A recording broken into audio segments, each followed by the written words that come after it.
Mais le plus important consiste à donner un rythme, donner un visage nouveau à la fois à, à la thématique susceptible de ressurgir tous ces éléments théoriques qui ont été déjà vus.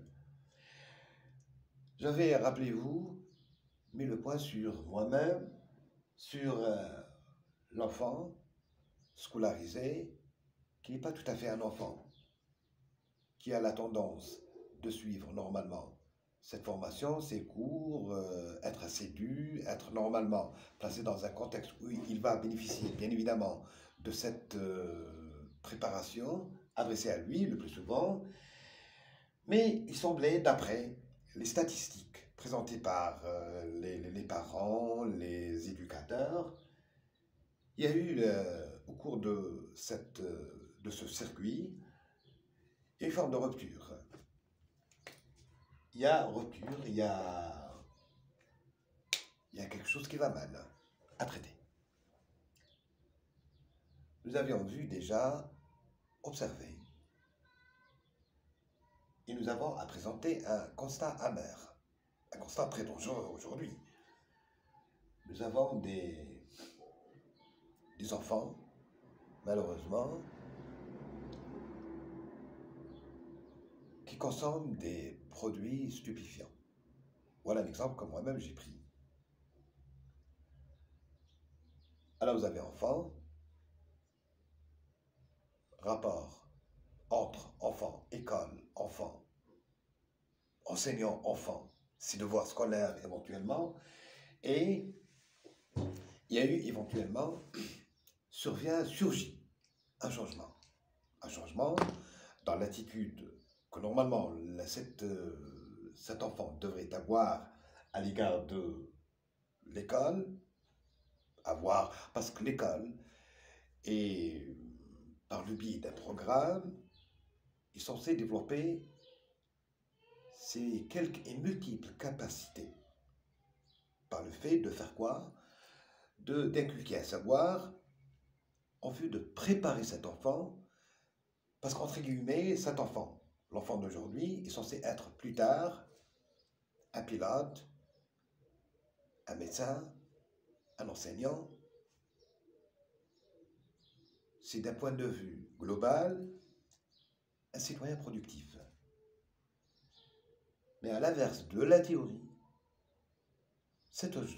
aujourd'hui, il s'avère que cet enfant n'a plus cette envie de collaborer, de coopérer, de participer à la construction d'une société moderne, mais il est placé dans un autre contexte. Paradoxalement, au projet de notre école, des parents qui souhaitaient le plus souvent que leur progéniture devienne ce que l'école a tout de même ses objectifs. Donc, atteindre ces objectifs ne consiste surtout pas à avoir à réaliser auprès de ses enfants des finalités, mais non, c'est préparer, c'est militer attentivement, avec beaucoup d'énergie, beaucoup d'intérêt, pour que cet enfant puisse à la fois avoir un savoir, avoir le sens de la vie, avoir une imagination qui va plus tard lui permettre de savoir comment va avoir la possibilité, la capacité intellectuellement dans tous les aspects de la vie pour qu'il puisse être rentable et bénéfique, pour qu'il puisse avoir lui-même et de lui-même, enfin lui, de lui-même, un citoyen productif. À travers quoi?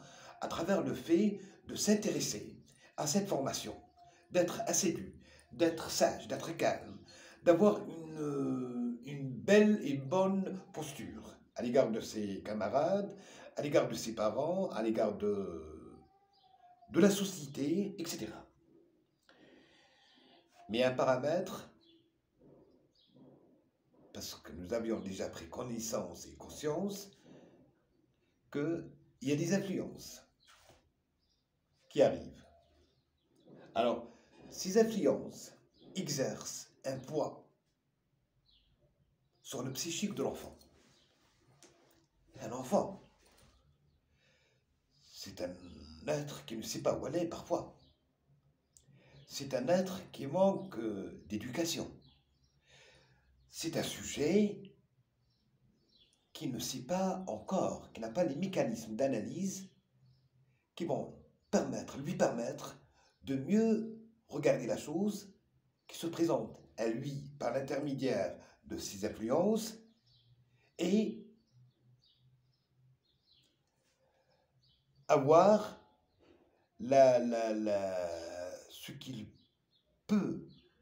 peut donner, ce qu'il peut réaliser, ce qu'il peut effectuer au sein de la société à partir des idées reçues. De par ses influences, de par cette fréquentation des autres, de la société, parce qu'en fait, de par le langage même qu'il acquis, ou bien qu'il a déjà acquis,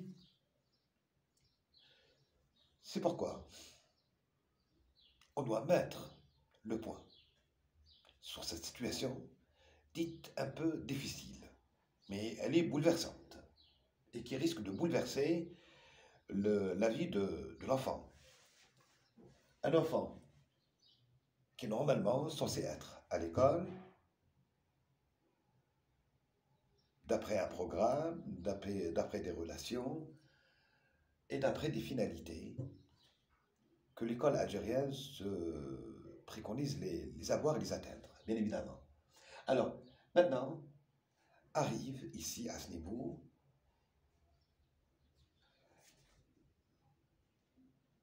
les apports théoriques, ce que vous allez vous-même, en tant que placé dans un contexte théorique,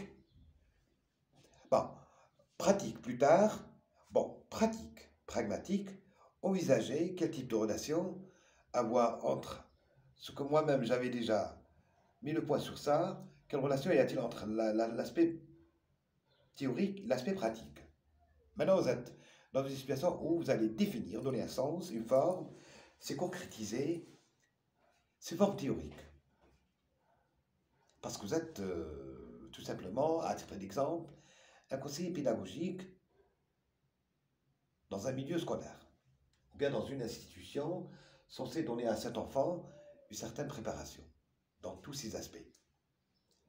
Alors, il y a des dérives, il y a des comportements étranges qui arrivent naturellement, donc cet enfant a le grand intérêt de bénéficier de ce contrôle. Parce que l'enfant, parce qu'il est enfant, il a cette tendance d'échapper au contrôle. Échapper au contrôle des éducateurs, échapper au contrôle des parents. Il est parfois désobéissant. Comme s'il se prépare d'être dans une situation où, plus tard, il risque d'être pointé au doigt et dire de lui qu'il est un enfant délinquant. Un enfant qui vole, qui viole, qui consomme de la drogue, qui est désobéissant. Alors là, maintenant, ça suscite plusieurs autres questions qu'il est temps maintenant de voir, à traiter, à prendre en charge cet enfant qui mérite véritablement une attention particulière, une formation, une certaine intégration sur le plan social. Et puis moi, en ayant la tendance de rappeler quel rapport y a-t-il entre la moisson théorique et la moisson pratique, je suis maintenant dans un contexte où je dois donner un corps à ma formation, que moi-même j'ai subi dans les milieux universitaires, sous une forme dite pragmatique. Or, être tout simplement dans une perspective clinique